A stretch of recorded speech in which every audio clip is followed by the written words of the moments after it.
নমস্কার। শুরু করা যাক আজকের গল্প আপডেটেড মা। বহুদিন বাদে কবিতার খাতাখানা খুলে বসলো মনীষা। পাতাগুলো উল্টে উল্টে দেখছিল, হাত ছোঁয়াচ্ছিল নিজের সৃষ্টিতে, পরম মমতায় মাখামাখি হয়ে যাচ্ছিল সে। এসবই তার বিয়ের আগের লেখা। বিয়ের পরপরই বাবলি এসে যাওয়াতে তার সমস্ত ধ্যান জ্ঞান হয়ে দাঁড়িয়েছিল বাবলি, তার সমস্ত সংসার। এমনকি সৌরভও অনেক সময় অভিযোগ করেছে তাকে সময় না দেওয়ায়। যদিও সে অভিযোগের সাথে মিশেছিল মেয়ের প্রতি তার আদর। বাবলিকে মানুষ করার জন্য তার কেরিয়ারও জলাঞ্জলি দিয়েছিল সে। সত্যি এতটুকু একটা মানুষ, কিন্তু কি বিশাল তার ক্ষমতা। সারা বাড়ির লোককে 24/7 ব্যস্ত করে রেখেছে সে। এই ঠোঁট ফুলিয়ে কাঁদছে, আবার কোলে নিলেই দুটো দাঁত বের করে হাসছে। আর এই দেখেই সবাই আহ্লাদে ডগমগ। সত্যি দেখতে দেখতে কত বড় হয়ে গেল মেয়েটা। এখন আর মায়ের কাছে বায়না করে না সে বেড়াতে নিয়ে যাওয়ার জন্য, বরং বন্ধু জুটিয়ে নিজেই চলে যায় আউটিংয়ে। মাঝে মাঝে মনে হয় হয়তো ওরা একটু বেশি প্রশ্রয় দিয়ে ফেলেছে ওকে। তবে আর যাই করুক না কেন, পড়াশোনায় বরাবরই তুখোর সে। যাদবপুরে আইটির ছাত্র, আর এখানেই সৌরভের মস্ত দুর্বলতা। সে নিজে আইটি ইঞ্জিনিয়ার, তার বরাবরই ইচ্ছে ছিল মেয়েও তাই হোক।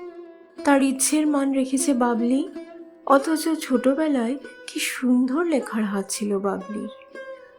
মনীষার খুব ইচ্ছা ছিল বাবলি ইংরেজি সাহিত্য নিয়ে পড়ুক, কিন্তু আইটি জগতের গ্ল্যামারের কাছে সাহিত্য বড়ই ফিকে পড়ে গেল। আপন মনে হেসে উঠল মনীষা। তার ইচ্ছেগুলোর মতো তার অস্তিত্বও কি দিন দিন ফিকে পড়ে যায়নি সংসারে? সৌরভ সারাদিন ব্যস্ত থাকে তার কর্মক্ষেত্রে, এছাড়া দিল্লি মুম্বাই ট্যুর তো আছেই।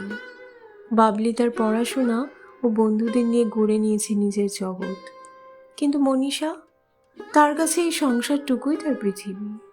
কিন্তু এই পৃথিবীতে ক্রমাগত একা হয়ে পড়ছে সে। মা, খেতে দাও। বাবলির ডাকে হুঁশ ফিরল মনীষার। বাহ বাহ, মেয়ে আজ এত তাড়াতাড়ি বাড়ি ফিরল। খুশি হয়ে উঠল সে। আজ ওর ফেভারিট এঁচোড় চিংড়ি রেঁধেছে। খুব খুশি হবে মেয়েটা। তাড়াতাড়ি করে ভাত বেড়ে আনে সে।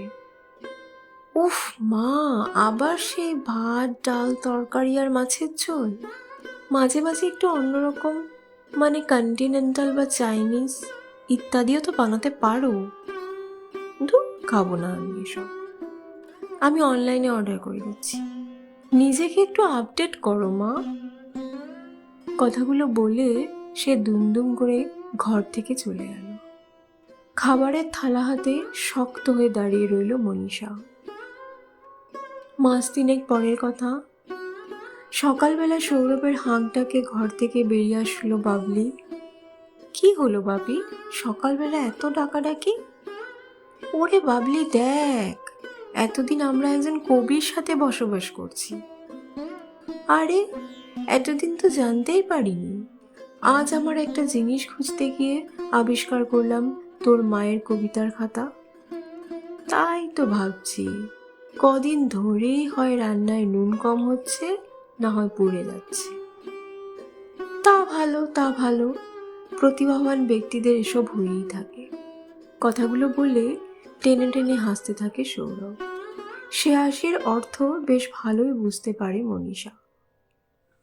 বাবলি বলে, আচ্ছা মা, এসব ট্র্যাশ লিখে সময় নষ্ট না করে একটা কুকিং ক্লাসেও তো জয়েন করতে পারো। তাও কিছু নতুনত্ব টেস্ট করা যায়। বা কোনো কম্পিউটার ক্লাসেও তো জয়েন করতে পারো। একটু আপডেট করো মা নিজেকে। কারো কথায় কোনো উত্তর দিল না মনীষা। সে জানতো একদিন না একদিন এই দিনটা তাকে ফেস করতেই হবে। ঘর থেকে বেরিয়ে এলো সে। না, মাথা নিচু করে নয়, উঁচু করে। মনি, কাল আমার অফিসের কয়েকজন বন্ধুকে ডেকেছি ডিনারে। এসো, মেনুটা বানিয়ে ফেলি, সৌরভ বলে। বাপি প্লিজ, মাকে কিচ্ছু বানাতে বলো না। ওই টিপিক্যাল রান্নাগুলো গেস্টদের কি না খাওয়ালেই নয়? মেয়ের কথায় হেসে তাকালো মনীষা। টেনশন করিস না, আমি বাড়ি থাকছি না। ইনফ্যাক্ট একটু বাদেই আমার ফ্লাইট।